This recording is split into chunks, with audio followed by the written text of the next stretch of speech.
Taxi drivers are being told they must speak up when they witness sexual harassment and violence. Sonke Gender Justice and the city of Joburg have been campaigning against gender-based violence at the Ivory Park taxi rank.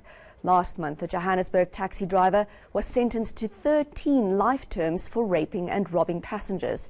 ENCA's Tsehohacho Moahi has more.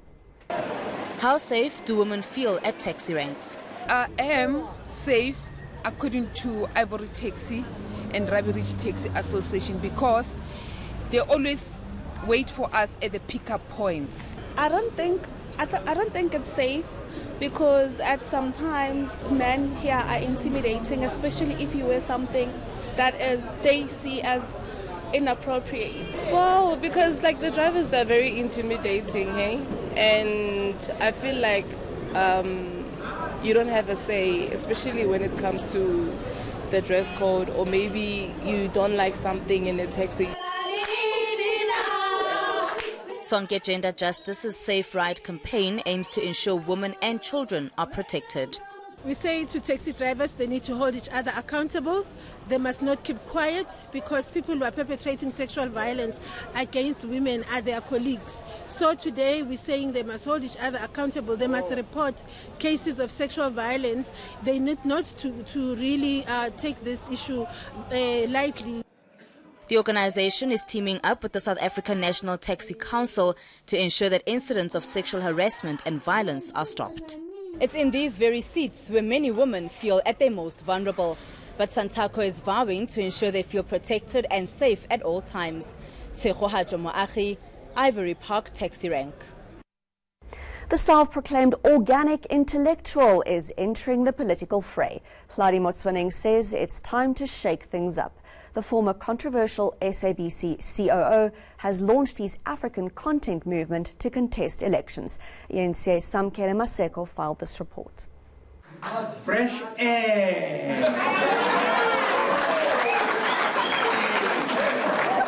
We need fresh air!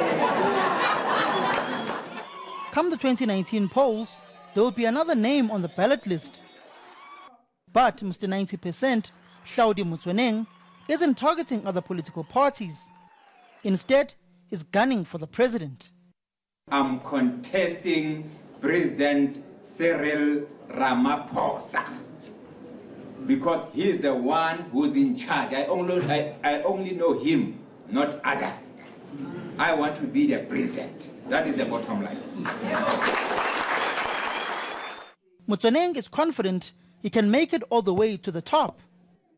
It is a historical day for all South Africans because for the first time in the history of South Africa, Saudi is walking to Parliament Union building as the president of South Africa. He's also ready to go head-to-head with former President Jacob Zuma. And I'm ready for Msholozi. I'm going to take him head-on. I'm ready for Ramaphosa. I'm ready for them. The African Content Movement's Deputy Secretary General, Esther Padi, has confirmed the party is registered with the Independent Electoral Commission, but she won't say where the money is coming from. All our documents have been submitted, and with the funding issue, as it has been alluded, I won't go back to that. Motswaneng's campaign promise is to have South Africans own 90% of everything imported into and manufactured in South Africa. Samkele Maseko, Johannesburg. Thank you. Alexandra community leaders are furious. Efforts to rebuild following a devastating shack fire are being threatened. The leaders say they've been told building material shouldn't be handed out as there's a court order to prevent reconstruction. Hundreds of residents were left destitute after last week's blaze. ENCA's Malongela Boy has the story. It's been a slow process, but some sense of normality appears to be returning here in Alexandra. While many of the structures that were destroyed have been built, some are still under construction. But community leaders are worried the process could be stalled. During a meeting on Thursday, they were given a shock. Here comes another issue from one official whom I don't know whether he's been sent or not, to say, no, they must not distribute material because apparently there is a meeting somewhere where we don't know that, and ESCOM is now disputing everything that is happening here. In fact, they want these people not to rebuild. He says helping residents remains the priority. These people have been staying there since 2004. And for now, this time of disaster, to come and discuss the issue of who must leave, who must stay, I don't see the relevance of it.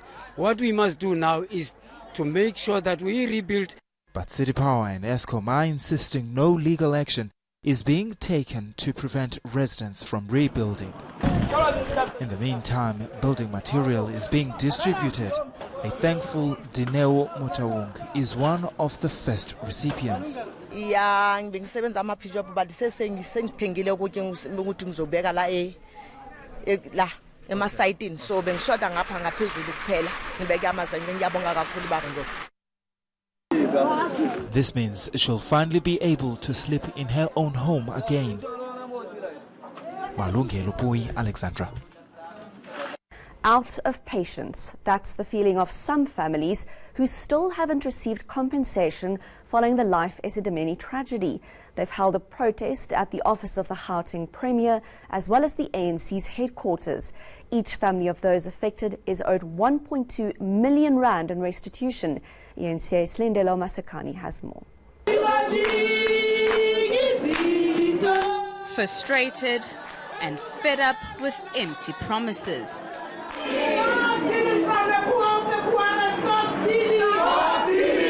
Some family members affected by the Life Esidimeni tragedy demanded to meet Gauteng Premier David Makhura. They accuse officials of giving them the runaround. Government insists it met the deadline to compensate 134 families who were represented by NGOs at the arbitration process. But the claims of the remaining victims' families, who had no one acting for them, are still being vetted or processed. We have to follow the process of the law. Lastly, on my the commitment that I would like to give is that we will pay. We will pay all the people who are affected, but having complied with the requirements of the law. But this wasn't good enough. The crowd marched to Luthuli House, demanding a meeting with the president. Instead, they got a member of the National Executive Committee. Names of the officials of the provincial government were in that meeting were given to us. We will be talking to the leadership of the province through the office of the Premier himself, not later than today, because we don't want this issue to drag and carry on like it has been. We want a closure on this issue. If there are issues of leadership, we want those issues to be addressed immediately without any delay. The families are firm that they're tired of waiting.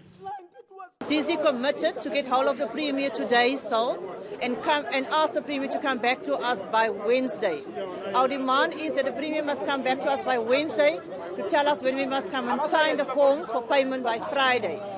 And if we don't get commitment by Friday, we will be back at the Premier's office and back at Luthuli House. Government says it remains committed to settling all outstanding claims as soon as possible.